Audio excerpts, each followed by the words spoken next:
सभी घर में रहते हैं। गृहस्थ आश्रम वो अपने आप में बड़ा दिव्य आश्रम है। ब्रह्मचारी, सन्यासी, वानप्रस्थी, बड़े बड़े संत महात्माओं का जन्म भी गृहस्थ में हुआ, कोई गृहस्थी के घर पर ही हुआ था। गृहस्थ में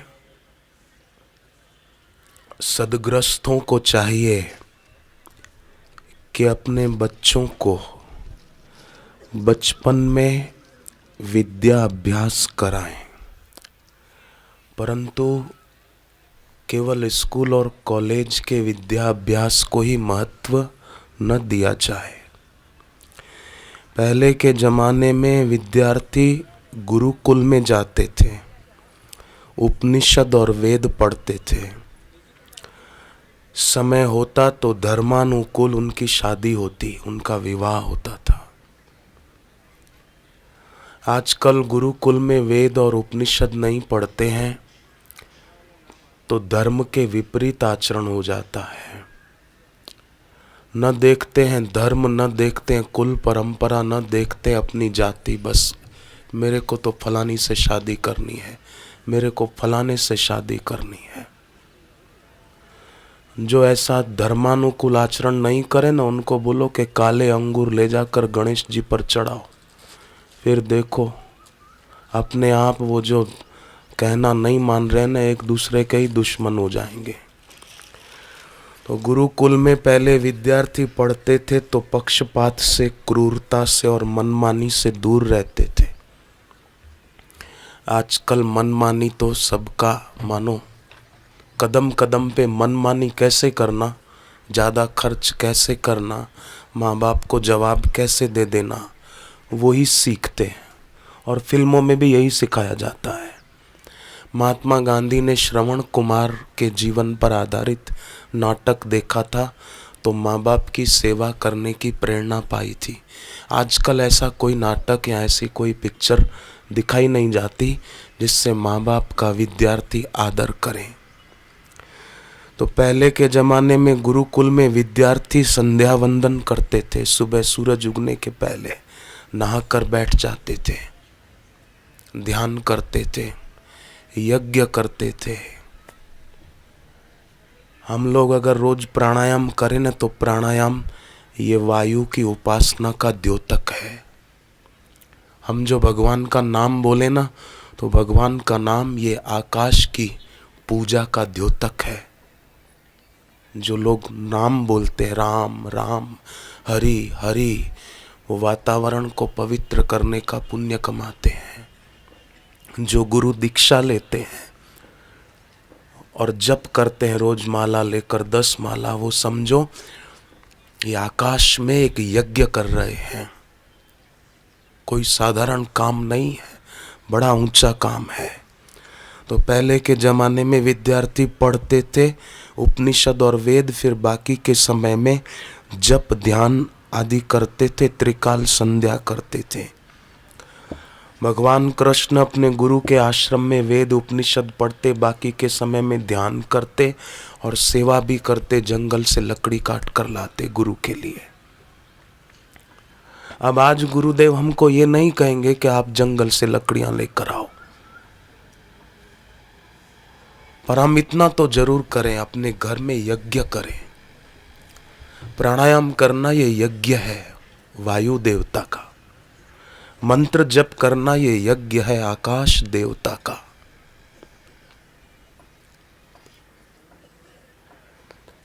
सम और शांत रहना मानो ये धरती का यज्ञ कर रहे हैं हम लोग। यज्ञ कुंड में आहुति डाले फिर अपने दिल में अशांति की आग जलाए, क्या यज्ञ किया।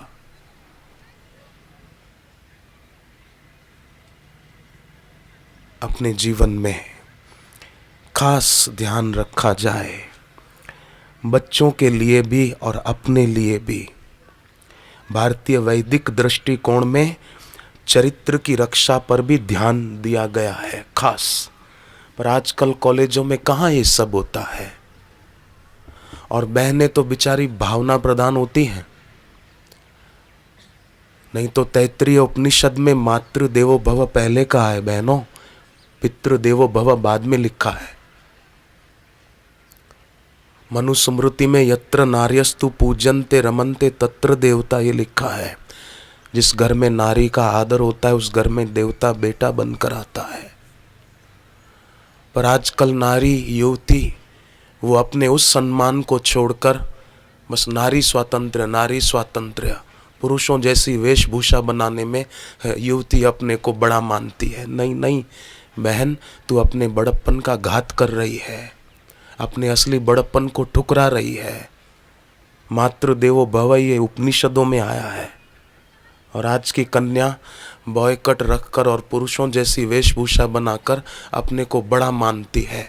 आप बुरा मत मानना, कोई भी बहनें, एक 8 साल की बच्ची हो आपके घर में, उसने स्कर्ट पहना हो घुटनों तक का और घुटने से पैर के पंजों तक पैर खुले दिख रहे हैं उसके, अगले दिन उसने पूरा ड्रेस पहना है पैरों तक का, और आप उसको उस दिन कहो कि कल तूने स्कर्ट पहना था तो घुटनों से पंजों तक पैर खुले थे, आज जरा घुटनों तक ऊपर कर दे, तो वो कहेगी शर्म नहीं आती ऐसा बोलते हुए, तो कल तो खुले थे। वेशभूषा का कितना असर पड़ता है वो आप सोचो। कल वैसे कपड़े पहने थे तो उसको शर्म नहीं आ रही थी, और आज जरा कपड़े अच्छे पहने और आप वो बोलो तो वो आप पर गुस्सा करेगी। ये वेशभूषा का मन पर असर पड़ता है। पर लोग हैं ध्यान ही नहीं देते हैं। बच्चे बच्चियों को बचपन से अगर संभाला जाए तो बहुत कुछ हो सकता है।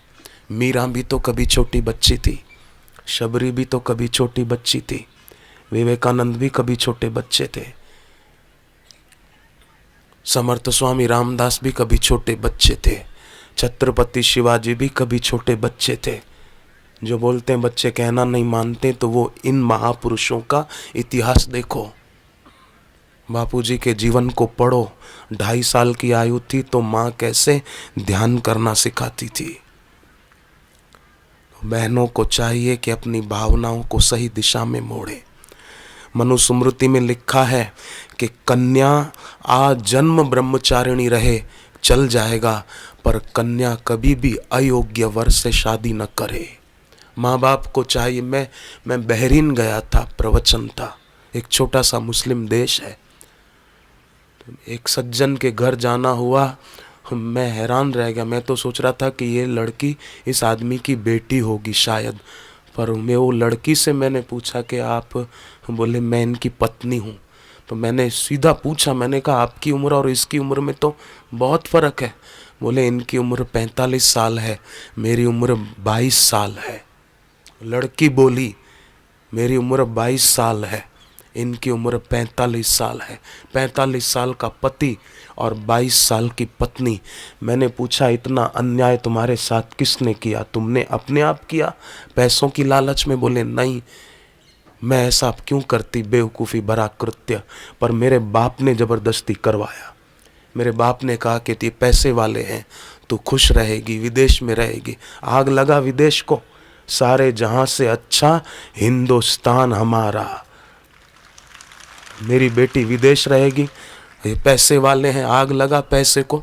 मनुस्मृति कहती है लड़की आजीवन ब्रह्मचारिणी रहे, उसको पाप नहीं लगेगा, पुण्य लगेगा, पर अयोग्य वर से, अयोग्य लड़के से अपनी बेटी की शादी मत करो। और बेटियां भी सजाग हो। ये आवारा एक्टरों की फिल्में देखकर, आवारा एक्ट्रेसों की वेशभूषा देखकर अपना जीवन वैसा बनाने की ज़रूरत नहीं है। अपने को ये देखना है कि मेरी जगह पर अगर ज्ञानेश्वर की बहन मुक्ताबाई होती तो क्या करती, मेरी जगह पर अगर विवेकानंद की शिष्या भगिनी निवेदिता होती तो वो क्या करती, मेरी जगह पर अगर रामकृष्ण परमहंस के शिष्य विवेकानंद होते तो वो क्या करते। इनके जीवन पर दृष्टि करने की जरूरत है, न कि आवारा एक्टर और क्रिकेटरों को देखने की जरूरत है। अपने जीवन की तुलना इनके साथ मत करो। और घर में बड़े हैं तो बड़ों के प्रति युवानों को चाहिए कि आदर भाव रखें। बड़ों के प्रति आदर भाव वो युवानों को बड़ा बना देगा, उनके जीवन में असली बड़प्पन ला देगा। बापूजी कितना देर रात तक अपने पिता की चरण सेवा करते थे, तो कभी आप भी जवान जो बैठे हैं अपने बुजुर्ग पिता के पैर दबाया करो। जवान बेटी बैठी है तो अपनी माँ को घर में काम में हाथ बटाया करो। भारतीय वैदिक संस्कृति के अनुसार अपनी जीवन शैली बनाएं। और गृहस्थाश्रम में तो, घर में तो भगवान ने गीता के 8वें अध्याय के 7वें श्लोक में कहा, तस्मात् सर्वेषु कालेषु माम अनुस्मर युध्य च। सर्व काल में मेरा सुमिरन करो, युद्ध भी करो। युद्ध करो मतलब हमको कोई तीर कमान लेके जाना नहीं है अर्जुन की तरह। हम अपना काम जो करते हैं दुकान पर, ऑफिस पर, स्कूल में, कॉलेज में, फैक्ट्री में, वो भी करें और सुमिरन भी करें। सर्व काल में सुमिरन हो, उसके लिए भगवान ने गीता में कहा है, मतः पर तरम नान्यत किंचिदस्ति धनंजय स सर्वविद भजति माम स सर्वविद भजति। सर्वत्र उसको देखने की आदत डालें। दुख के रूप में भी समझें कि भगवान आए हैं, दुखद परिस्थिति के रूप में भी ईश्वर है। तो वो दुख हमको दुखी करने वाला नहीं होगा, अपितु हम पार हो जाएंगे। और याद रखना, भक्त के जीवन में दुख होता है ना, और भक्त अगर दुखी नहीं होता फिर भी अपनी भक्ति करता है, जप ध्यान करता है, तो उसका दुख फिर भगवान से सहन नहीं होता। पर जो दुखी होकर रोता रहता है फिर दुखी ही रहेगा। आप देखो महाभारत के युद्ध के मैदान में जब भीष्म पितामह अर्जुन पर हावी हो रहे थे, तीर पे तीर चला रहे थे और अर्जुन का जोर कम पड़ रहा था, लगा कि बस अब भीष्म के तीरों की वर्षा अर्जुन को मार डालेगी। श्री कृष्ण देखते रहे। ज्यों ज्यों अर्जुन को तीर चुभने लगे त्यों त्यों श्री कृष्ण की व्याकुलता बढ़ने लगी। ज्यों ज्यों तीर लगते गए त्यों त्यों व्याकुलता बढ़ने लगी, और व्याकुलता बहुत ज़्यादा हो गई। तब श्री कृष्ण ने लगाम छोड़ दी, रथ से छलांग लगाकर नीचे उतरे और रथ का पहिया उठाकर भीष्म को मारने के लिए दौड़ पड़े।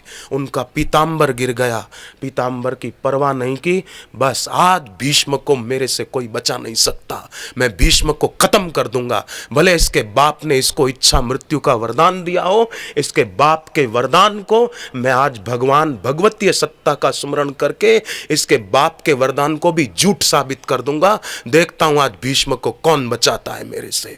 श्री कृष्ण ऐसे अपनी भगवतीय सत्ता में आकर भीष्म को मारने की तैयारी थी। ये तो अर्जुन ने आकर पांव पकड़ लिए कि नहीं नहीं नहीं, मैं तीर चलाता हूं। बोले कायर, तू नहीं चलाता तो मैं चलाता हूं।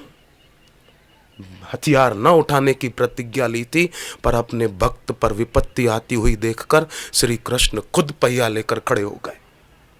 इसलिए ये भक्त को कभी चिंता नहीं करनी चाहिए। भागवत में एक दूसरी कथा भी आती है कि एक फल बेचने वाली बूढ़ी माई टोकरे में फल लेकर बेचने जाती थी। एक दिन उसको कोई खरीदार नहीं मिला, दोपहर हो गई, बोनी भी नहीं हुई। तो बेचारी बूढ़ी सोचती है कि सारे फल खराब हो जाएंगे और आज तो भूखा रहना पड़ेगा। तो टोकरी नीचे रख कर बैठी थी, सामने नंद बाबा का घर था। तो श्री कृष्ण बाल रूप में उस बूढ़ी माँ को इशारा करते हैं कि माँ तू चिंता मत कर, भले कोई खरीदार सुबह से नहीं मिला पर मैं बैठा हूँ ना, मैं तेरे फल खरीदूंगा। कृष्ण भगवान आए और उस बूढ़ी माँ को कहा माँ फल मुझे दे। तो माँ कहती है बदले में मुझे क्या दोगे? भगवान कहते हैं मेरी यशोदा माँ मुझे खूब मक्खन खिलाती है, वो तो बदले में कुछ नहीं मांगती, तू क्यों कुछ मांगती है? तू भी तो मेरी माँ है ना, तू मेरे से कुछ मांगती है बदले में?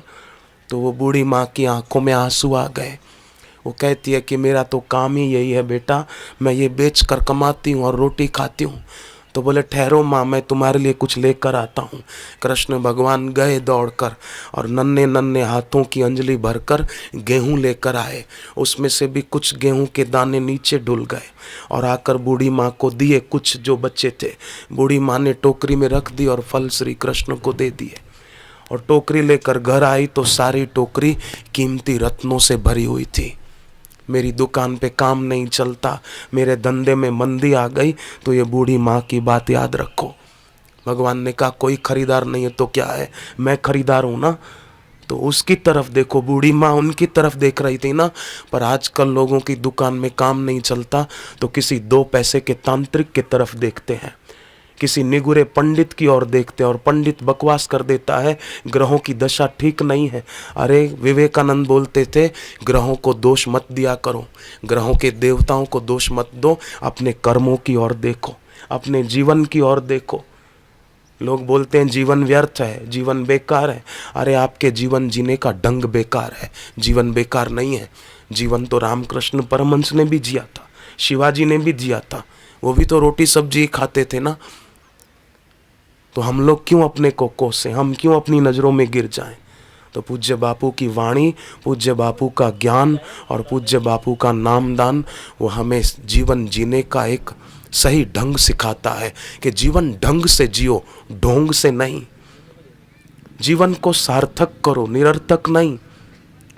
दुनिया में अगर सुख का फूल ढूंढने जाओगे तो दुख का कांटा जरूर गड़ेगा। जहर से अपनी प्यास बुझाने जाओगे तो मौत के सिवाय कुछ भी नहीं मिलेगा। ये दुनिया के सारे भोग जहर के समान हैं। अगर इनसे सुखी होने की इच्छा की तो सिवाय दुख के और क्या मिलेगा। सल्फास की गोली खाकर कोई सोचे कि मैं चॉकलेट का मजा लूं, वो सल्फास की गोली मार डालेगी। तो अपने जीवन में विवेक को बढ़ाएं। विवेक सत्संग से बढ़ता है, विवेक नाम जप से बढ़ता है।